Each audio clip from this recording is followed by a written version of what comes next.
Je vous invite à prendre place. Bon, j'étais déjà pris, vous êtes déjà assis. Bon. Ça vous est perturbé parce que j'ai coupé le moment de louange en deux, c'est pour ça. Je vous invite à ouvrir la parole de Dieu dans le livre d'Ésaïe, du prophète Ésaïe, au chapitre 43. Ce matin, quand j'ai préparé le message, j'étais parti pour préparer tout le chapitre. Comme d'habitude, je me suis arrêté plus tôt. Et je pense que nous le ferons donc en deux parties. Aujourd'hui, nous verrons les deux premiers paragraphes. Nous lirons déjà, dans un premier temps, du verset 1 à 7, pour le premier paragraphe. Ainsi parle maintenant l'Éternel qui t'a créé, ô Jacob, celui qui t'a formé, ô Israël. Ne crains rien, car je te rachète. Je t'appelle par ton nom, tu es à moi. Si tu traverses les eaux, je serai avec toi. Et les fleuves, ils ne te submergeront point. Si tu marches dans le feu, tu ne te brûleras pas, et la flamme ne t'embrasera pas. Car je suis l'Éternel ton Dieu, le Saint d'Israël, ton Sauveur.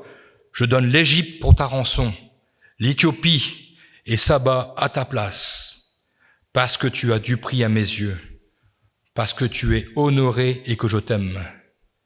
Je donne des hommes à ta place et des peuples pour ta vie. Ne crains rien, car je suis avec toi. Je ramènerai de l'Orient ta race et je te rassemblerai de l'Occident. Je dirai au septentrion, donne, et au midi, ne retiens point. Fais venir mes fils des pays lointains et mes filles de l'extrémité de la terre. Tous ceux qui s'appellent de mon nom et que j'ai créés pour ma gloire, que j'ai formés et que j'ai fait. Amen. Donc, comme je vous disais, ce chapitre se divise pour moi en 4 parties qui annoncent la délivrance du peuple d'Israël de l'empire babylonien. C'est bientôt la fin de l'exil pour ce peuple en captivité. Après que Dieu ait manifesté sa colère ardente face à ce peuple d'Israël, ce peuple désobéissant, ce peuple rebelle, dans cette première partie que nous venons de lire, il exprime son amour pour Israël. Bien que rebelle, il exprime son amour pour Israël.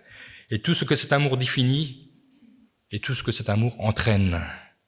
Être aimé de Dieu entraîne de nombreuses bénédictions. Dieu tient à rappeler avant toute chose, par la bouche du prophète Ésaïe, que le moment est venu de restaurer son peuple.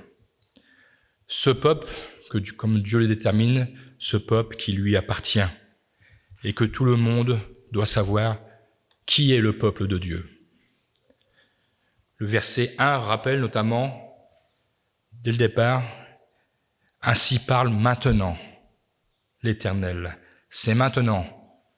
Ce n'est plus auparavant, c'est maintenant. La colère laisse place à l'amour de Dieu, lui le Créateur, lui le fondateur de ce peuple.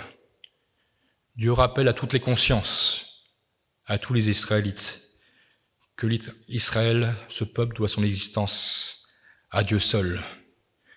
Lorsqu'il choisit de donner une postérité, premièrement à Abraham, malgré toute leur désobéissance, qu'ils se soient tournés vers l'idolâtrie de ces pays, lorsqu'ils se sont tournés vers les dieux étrangers, même s'ils ont abandonné leur Créateur, Dieu ne les a pas oubliés. Il nous est même dit qu'il rachète leurs fautes. Il rachète leur captivité. Lorsqu'il les avait délivrés, rappelez-vous, de l'oppresseur égyptien, Dieu leur avait déjà rappelé dans Exode chapitre 19, verset 5, il leur avait dit « Maintenant, si vous écoutez ma voix, si vous gardez mon alliance, vous m'appartiendrez, car toute la terre est à moi. » Dieu avait fait d'Israël son peuple particulier, qui était lié par cette condition d'obéissance envers son Créateur, envers son libérateur. Quand Dieu emploie le mot « maintenant », je dirais c'est le moment du renouveau, des nouveaux départs. C'est l'heure de la seconde chance. Même si nous le verrons plus tard dans une deuxième partie, donc pas aujourd'hui, parce qu'au début j'étais parti pour faire les 4 chapitres, même si nous verrons plus tard, ce peuple n'a rien fait pour mériter cet amour. Ce peuple ne doit plus marcher dans la crainte de l'empire babylonien, de cet oppresseur, parce que Dieu a mis fin à cette servitude. Il l'annonce, il leur annonce. Par 2 fois, Dieu le rappellera. Au verset 1, notamment, il dira « Ne crains rien, car je te rachète ». Et un peu plus loin, « Ne crains rien, car je suis avec toi ». Ce peuple n'a plus à avoir peur, Dieu est à nouveau leur protecteur. Ce peuple passe d'état d'esclave à hommes et femmes libres. Dieu annonce ses promesses liées à son amour pour son peuple. Rien ne pourra leur arriver, il nous est même dit que même l'eau et le feu ne pourra les atteindre, ne pourra rien contre eux. L'eau et le feu dans la parole de Dieu est l'exemple des plus grands périls qui pourraient menacer Israël.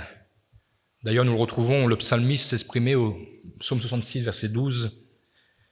Quand il fait monter cette louange à Dieu, il dira « Tu as fait monter des hommes sur nos têtes. Nous avons passé par le feu et par l'eau, mais tu nous en as tirés. » Mais ça ne s'arrête pas ici, pour nous donner l'abondance. Non seulement il délivre de l'eau et du feu, et en plus il donne l'abondance. Non seulement Dieu délivre, mais en plus il accorde la bénédiction en abondance. L'Éternel, dans cette première, on pourrait dire, allocution, va employer des mots tels que « car », les petits mots « car » et « parce que », pour bien montrer la conséquence de son amour inconditionnel pour son peuple, et aussi pour répondre, peut-être quelque part, au pourquoi de ce peuple. Nous avons lu, quand l'Éternel parle, « Car je te rachète, car je suis l'Éternel ton Dieu, parce que tu es précieux à mes yeux, car je suis avec toi, parce que tu es honoré et que je t'aime. » Dieu insiste pour que ce peuple comprenne combien ils sont précieux à ses yeux et tout ce que cela entraîne. Dieu donnera pour la liberté d'Israël, nous l'avons lu, donnera l'Égypte, l'Éthiopie et Saba à Babylone. Babylone donc, qui les tenait captifs. Ces 3 pays, l'Égypte, l'Éthiopie et Saba, à l'époque, c'était des pays où il faisait bon vivre, où il était rassemblé d'innombrables richesses. C'était la réussite à l'état pur.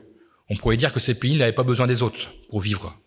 Ils pouvaient subsister leurs besoins. Ils n'avaient pas besoin des autres pays, donc, et ils étaient le symbole de la prospérité. Dans Ézéchiel, chapitre 29, versets 19 et 20,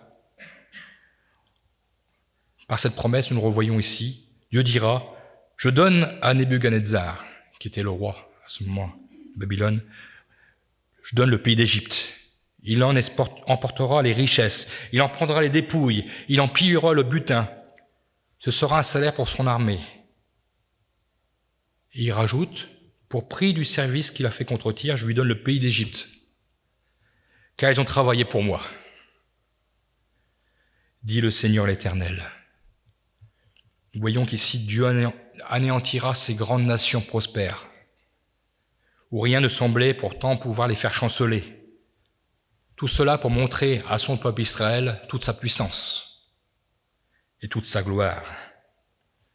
Notre Dieu est un Dieu sans limite, et son amour est sans limite pour son peuple. Nous retrouvons encore une description de ce que Dieu fait par amour dans Ésaïe, chapitre 45, versets 13 et 14. « C'est moi qui ai suscité Cyrus dans ma justice. » Cyrus était aussi roi de Babylone à ce moment-là. « Et j'aplanirai toutes ses voies. Il rebâtira ma ville et libérera mes captifs. » Là, nous voyons, c'est ma ville, c'est la ville de l'Éternel. C'est mes captifs, c'est le peuple d'Israël. Il libérera mes captifs. Sans rançon ni présent, dit l'Éternel des armées. Ainsi, parle l'Éternel, les gains de l'Égypte et les profits de l'Éthiopie et ceux des Sabéens à la taille élevée passeront chez toi et seront à toi. Nous voyons encore ici les 3 pays qui avaient été annoncés dans Ésaïe 43. Ces peuples marcheront à ta suite. Ils passeront enchaînés, ils se prosterneront devant toi et te diront en suppliant, c'est auprès de toi seulement que se trouve Dieu. Et il n'y a point d'autre Dieu que lui, quand Dieu protège son peuple. Et il Il a anéanti ces nations. Il a non seulement anéanti, mais il a donné que le peuple d'Israël voit ces peuples traverser au milieu d'eux et les voir se prosterner. Voilà le prix du rachat de Dieu pour son peuple. Au-delà du rachat, Dieu rappelle également qu'il rassemble son peuple et que personne ne pourra s'y opposer. Quand Dieu rétablit, il redonne tous ses titres d'antan à ce peuple insoumis. Toute la postérité sera regroupée, c'est ce que nous avons lu, du septentrion au midi. Dieu ordonnera, il dira « donne », et il dira même « ne retiens pas ». Dieu appelle tous ceux qui ne se disent maison d'Israël, tous ceux qui portent le nom de l'Éternel à se rassembler. Nations avoisinantes ou lointaines, aussi nombreuses soient-elles, ne pourront pas empêcher l'œuvre de Dieu, ne pourront pas empêcher cet exode massif. Ce n'est plus un simple retour pour les captifs, mais c'est bien un rassemblement plus général du peuple de Dieu, dispersé dans toutes les nations. Je pense aussi que c'est une parole prophétique, peut-être aussi pour ce temps, mais aussi pour la fin des temps où Dieu rassemblera tout son peuple d'Israël. Il a déjà commencé. Et ce matin, ce passage, je dirais, ne s'adresse pas seulement à Israël. Il s'adresse également à nous tous également. Nous sommes tous précieux aux yeux de Dieu, car il nous a choisis pour être son peuple. L'apôtre Pierre, dans sa première épître, chapitre 2, verset 4, nous dira « Approchez-vous de lui, pierre vivante, rejetée par les hommes, mais choisie et précieuse devant Dieu. » Et au verset 9, Pierre rappelle ce qui fait notre identité en Dieu. Il dira « Vous, au contraire, vous êtes une race élue. » Là, ce n'est plus à Israël qui s'adresse, c'est au peuple de Dieu. « Vous êtes un sacerdoce royal, vous êtes un peuple acquis, afin que vous annonciez les vertus de celui qui vous a appelé à son admirable lumière. » Là, Pierre s'adresse aussi à toutes les nations, à tous ceux qui ont reçu celui qui a racheté notre liberté, à tous ceux qui ont compris qu'ils étaient captifs dans ce monde, tous ceux qui ont connu l'amour de Dieu, tous ceux qui sont conscients du grand privilège de faire partie de ce peuple élu, choisi par Dieu, et choisi par Dieu lui-même. Dieu n'a pas donné pour nous, pour notre rachat, des pays, mais il a fait bien plus. Il a donné ce qu'il y avait de plus précieux à ses yeux. Il a donné son Fils unique, Jésus-Christ, notre Sauveur. Il l'a fait mourir à la croix, à cause de notre désobéissance, à cause de nos péchés. C'est le prix de notre rançon. Parce qu'il nous a aimés le premier, et parce qu'il nous aime, et que son cœur se déchirait de voir toute l'humanité se perdre dans son péché, souillée par le péché, il nous a donné l'opportunité par Jésus de vivre loin de nos péchés, lavé de nos péchés, dans le sang précieux de Jésus qui a coulé à la croix. Ce qui nous condamnait n'est plus. En acceptant la grâce de Dieu en Jésus, nous sommes entrés dans le renouveau de Dieu. Nous sommes entrés dans cette vie de seconde chance. Nous étions perdus. Il nous a donné la vie. Toutes choses en Jésus-Christ sont devenues nouvelles. Cette grâce est sans limite, et tout pécheur qui se repent, tout pécheur qui prend conscience de ses péchés, qu'il a besoin de venir à Christ, nous sommes assurés que le plan rédempteur de Dieu s'accomplira. Peut-être ce matin, quelqu'un se dit « Je ne mérite pas la grâce de Dieu ». Et c'est vrai, vous avez raison. Personne ne mérite la grâce de Dieu. Mais parce que Dieu nous aime, il nous l'a offerte. Parce que ce n'est pas par nos mérites que nous sommes sauvés, et encore moins par nos bonnes œuvres, que nous pouvons être sauvés. On peut dire parfois à certaines personnes qui se perdent « Vous êtes de belles personnes, vous êtes de bonnes personnes, vous avez le cœur sous la main ». Mais s'ils n'acceptent pas Jésus, ils seront toujours de bonnes personnes, mais perdus. Un dicton dit « L'enfer est pavé de braves gens ». Notre rédemption se trouve en Jésus. Il s'agit d'une rédemption selon la richesse de la grâce de Dieu. C'est une rédemption abondante, c'est une rédemption complète, éternelle. La définition du dictionnaire Larousse pour le mot rédemption, la rédemption est le rachat du genre humain par Christ. Ce mot détermine seulement la personne de Christ. Il n'est pas utilisé autrement. Il a racheté nos péchés à la croix. Nos péchés, on peut dire, ils ont été cloués avec lui à la croix parce qu'il les a portés à la croix. Nous étions redevables, mais il a payé notre dette. Il a effacé notre dette. Dans Tite, chapitre 2, verset 14, il nous est dit que Jésus s'est donné lui-même pour nous, afin de nous racheter de toute iniquité. Il rajoute, et de se faire un peuple qui lui appartienne. Et il rajoute, purifié par lui, et zélé pour les bonnes œuvres. Nous avons besoin d'être purifiés par le sang de Jésus-Christ. Il ne veut pas seulement un peuple qui lui appartienne, il veut un peuple qui marche dans la sanctification. Et un peuple, la sanctification, automatiquement, entraîne le zèle pour les bonnes œuvres. L'apôtre Paul à l'église de Colosse écrira, Colossiens chapitre 1, verset 14, « En Jésus, nous avons la rédemption, même le pardon des péchés. » C'est étonnant de voir cette phrase, même le pardon des péchés. Mais Jésus accomplit le sacrifice parfait, le sacrifice parfait. Je vous ai même dit à plusieurs reprises, il l'accomplit une fois pour toutes. Comme nous le rappelle encore l'Écriture dans 1 Pierre, chapitre 3, verset 18.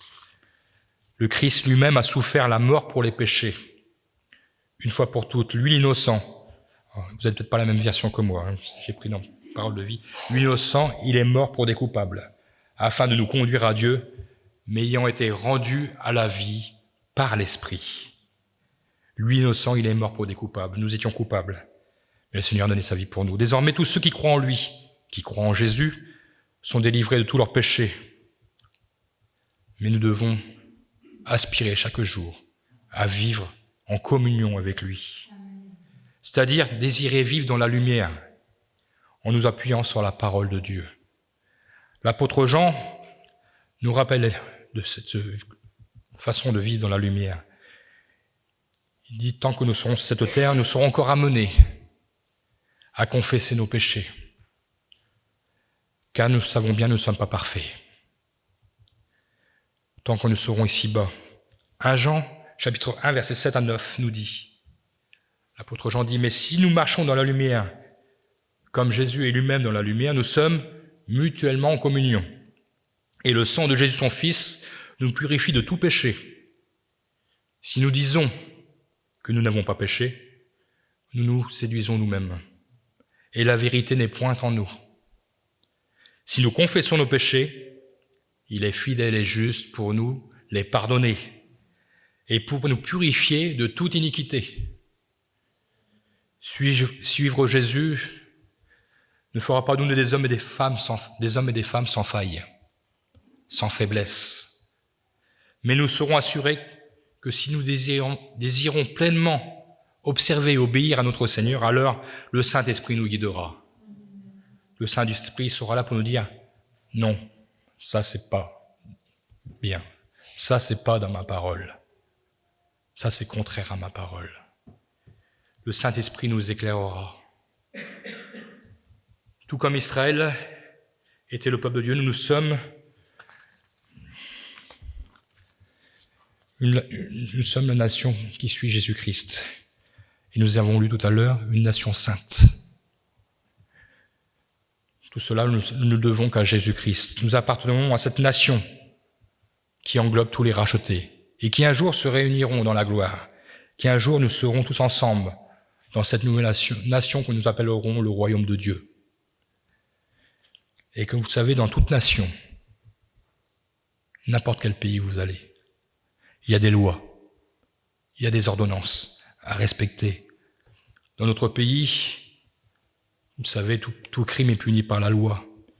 Si vous allez à l'encontre de la loi, vous en subirez les conséquences.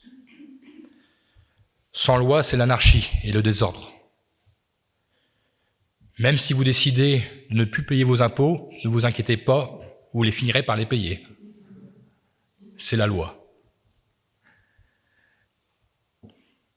Comme Dieu est un Dieu d'ordre, comme Dieu est un Dieu d'équilibre,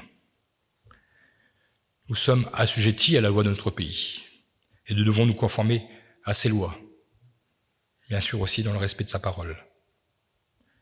Mais nous ne devons pas oublier que si nous appartenons à une nation terrestre, nous appartenons également à cette nation qui est le royaume de Dieu.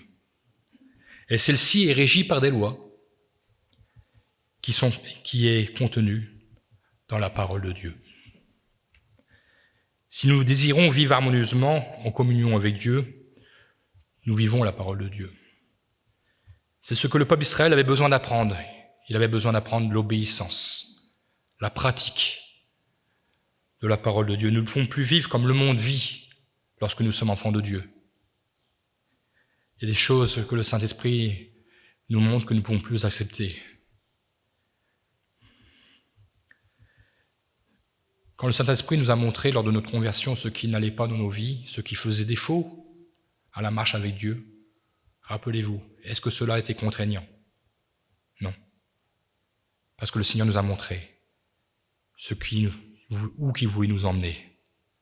Il nous a montré que toutes ces choses étaient futiles, pertes, mais lui voulait nous donner que des choses qui avaient pour objectif le gain, c'est-à-dire les promesses du Seigneur qui sont contenues dans sa parole. Nous avons désiré, le jour que nous avons donné notre vie au Seigneur, plaire à Dieu avant toute chose. Et je dirais, le Saint-Esprit a rendu les choses faciles naturellement. Parce que nos cœurs étaient bien disposés et que lorsque nous marchons avec Dieu, nos cœurs sont bien disposés. Alors le Saint-Esprit peut agir parfaitement. La parole de Dieu nous dit également que nous sommes dans ce monde, nous ne sommes plus du monde. Nous ne pouvons plus vivre comme le monde. Nous appartenons à notre Dieu et nous faisons partie de la race des élus de Dieu, régis par la loi de Dieu, qui est la parole de Dieu. Mais contrairement à une loi d'un pays qui nous est demandé de respecter, bien souvent des lois sont contraignantes, les lois du pays. La loi de Dieu découle de promesses et d'innombrables bénédictions. La bénédiction et les promesses sont accordées à tous ceux qui marchent fidèlement en respect de la parole de Dieu. Même si vous respectez sur cette terre la loi, on ne viendra pas vous offrir un chèque, ne croyez pas. On vous dira pas, c'est bien que vous avez respecté, parce que c'est normal. Mais notre Dieu, lorsque nous marchons avec lui, fidèlement dans ses voies, il nous donne en plus sa bénédiction en abondance. Il nous donne ses promesses. Il nous accorde bien plus. Pourquoi? Parce que Dieu est un Dieu qui cherche le bonheur de son peuple. Il règne sur nos vies. Et je dirais, c'est un honneur de pouvoir être sous son autorité. Parce que nous savons ce qu'il fait, il le fait parce qu'il nous aime. Ne cherchez pas ailleurs, vous ne trouverez pas.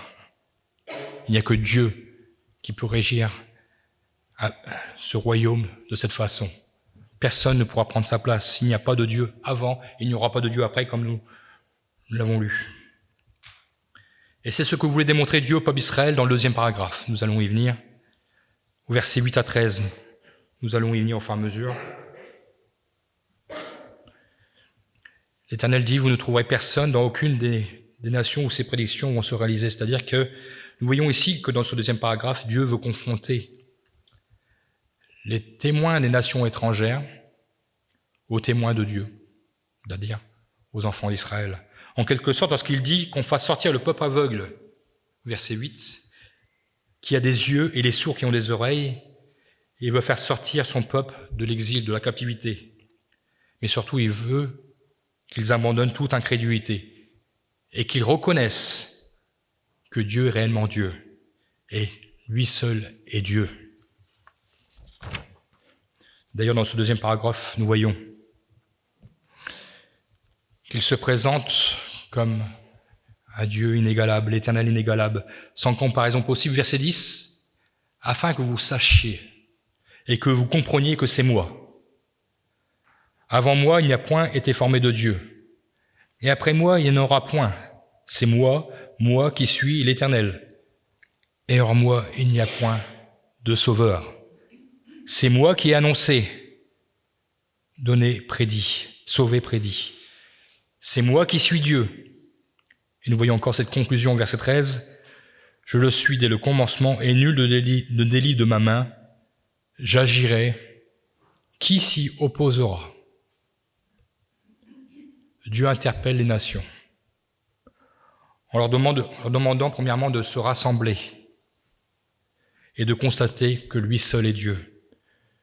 Ce que Dieu a fait, personne ne l'avait fait auparavant. Et personne ne le fera après lui, parce qu'il n'y aura personne après lui. Un jour aussi, lorsque le Seigneur apparaîtra sur les nues, tous reconnaîtront que lui seul, et seulement lui, est le Sauveur. Ce qui avait été prédit se réalisera. Jésus, le Sauveur du monde. Personne ne pourra contester la gloire de Dieu. Personne ne pourra contester la suprématie de Dieu. Personne ne pourra plus contester la parole de Dieu vivante et efficace. Personne ne pourra plus dire qu'elle n'est pas vérité et qu'elle ne s'accomplit pas.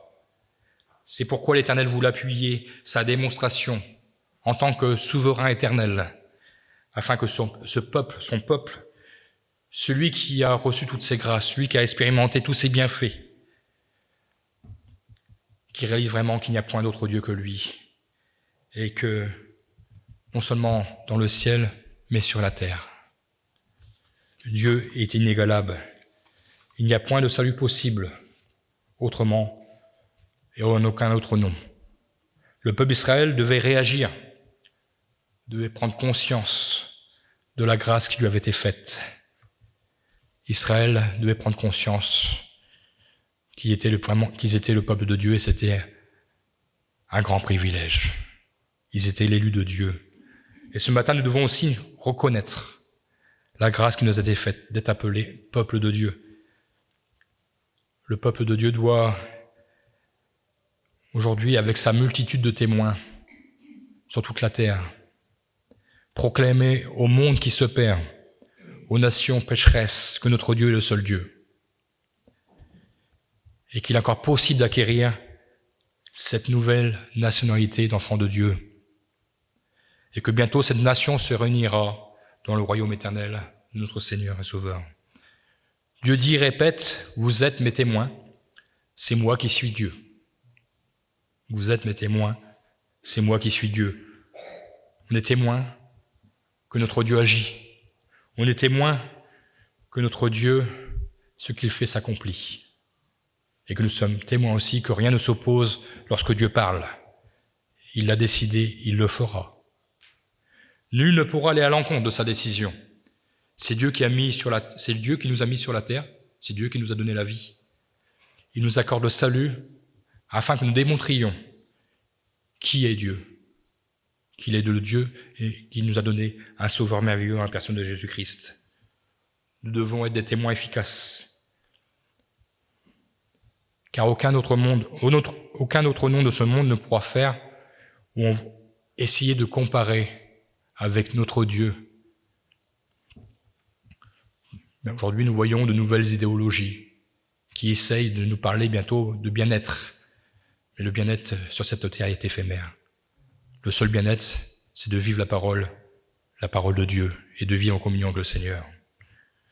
Nous devons confondre ce monde par la vérité de la parole. C'est pourquoi nous devons être armés de la parole de Dieu, qui est agissante.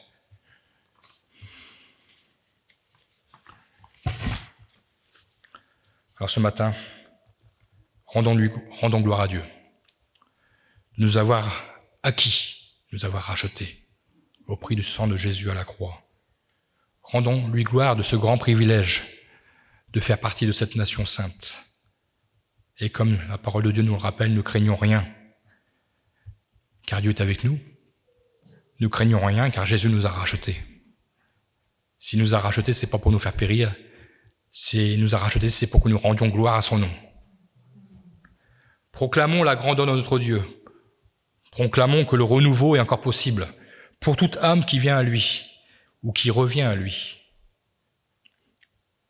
en exil le peuple d'Israël, peut-être pouvait dire « tout est perdu ». Mais quand Dieu parle, quand Dieu interpelle, quand Dieu décide de restaurer, il le fait parfaitement. Quand tout semble désespéré, Dieu veut intervenir. Et si ce matin, quelqu'un se sent désespéré, alors laisse simplement Dieu intervenir dans ta vie. Laisse son amour t'inonder à nouveau et tu connaîtras le renouveau de Dieu. Dieu n'a pas encore fermé la porte. Son amour incomparable est pour tous ceux qui le recevront. Nous ne pourrons jamais, avec nos efforts, aimer Dieu comme Dieu nous a aimés. Mais nous pouvons le louer, nous pouvons l'adorer, nous pouvons lui apporter tout notre cœur. Nous pouvons l'aimer du mieux que nous pouvons. Et nous pouvons proclamer à lui seul la gloire, à lui seul le règne, à lui seul la puissance, à lui seul la puissance pour l'éternité. Que notre Seigneur soit béni. Et ce matin, nous voulons vraiment prendre conscience que nous avons une grâce, ou nous avons reçu une grâce sans limite. Notre Dieu est inégalable. Et c'est pourquoi nous devons encore être les témoins de ce Dieu inégalable, afin que la nation s'agrandisse, la nation des enfants de Dieu s'agrandisse encore. Apprenons, vivons la parole de Dieu, vivons la sanctification, comme nous l'avons chanté ce matin. Purifie mon cœur, afin que je sois saint, afin que je puisse grandir jour après jour avec mon Sauveur, et que je puisse comprendre combien j'ai besoin de laisser aussi le Saint-Esprit agir dans ma vie. Le Saint-Esprit est notre ami. Il veut que notre bien parce que il sait ce que Dieu veut. Et c'est pourquoi nous voulons laisser pleinement toute la place afin qu'il remplisse notre cœur. Que le nom du Seigneur soit béni. Merci mon Dieu parce que lorsque tu parles, ta parole s'accomplit. Tu ne nous as pas laissé des paroles en l'air, mais des paroles efficaces. Encore ce matin, nous te sommes reconnaissants parce que tu nous as rachetés. Nous sommes ton peuple. Tu as mis nos noms dans le livre de vie. Nos noms sont inscrits. Et un jour, nous découvrirons et nous entendrons notre Seigneur nous dire « Entre dans la joie de ton maître, bon et fidèle serviteur. » Parce que nous aurons observé ta parole, parce que nous avons écouté la voix du Saint-Esprit, parce que nous aurons pris conscience de l'importance du salut à la croix de notre Jésus. Nous aurons pris conscience combien notre Sauveur a souffert par amour pour nous. Et parce que toi, Dieu, tu nous aimais, tu n'as pas hésité à donner ton Fils. Oui, tu nous as rachetés. Tu nous as rachetés à grand prix. Le plus précieux qui était possible, ton Fils unique. Alors ce matin, c'est avec reconnaissance que nous voulons encore élever notre voix vers toi. C'est encore avec reconnaissance, c'est mon Dieu, que nous venons devant toi. C'est vrai, nous sommes bien faibles. C'est vrai, nous sommes seulement avec notre cœur devant toi ce matin, et comme tu le dis, Seigneur, c'est tout ce que tu veux. Tu veux notre cœur tout entier. Il ne peut y avoir de partage. Une nation avoisinante, Israël, avait tous leurs dieux, mais des dieux silencieux, des dieux qui n'apportaient rien. Et c'est vrai, ton peuple s'est égaré, il a suivi ses dieux. Il a découvert ensuite combien il n'y avait rien à comparer avec toi, Seigneur mon Dieu, parce que toi tu es celui qui est vivant, qui est vrai, qui est éternel. Alors ce matin nous venons devant toi, nous nous prosternons devant toi. Nous reconnaissons ton règne, nous reconnaissons ta puissance, nous reconnaissons ton autorité. Et nous savons ce que tu fais, c'est parce que tu nous aimes que ton nom soit glorifié. Amen, Jésus, amen.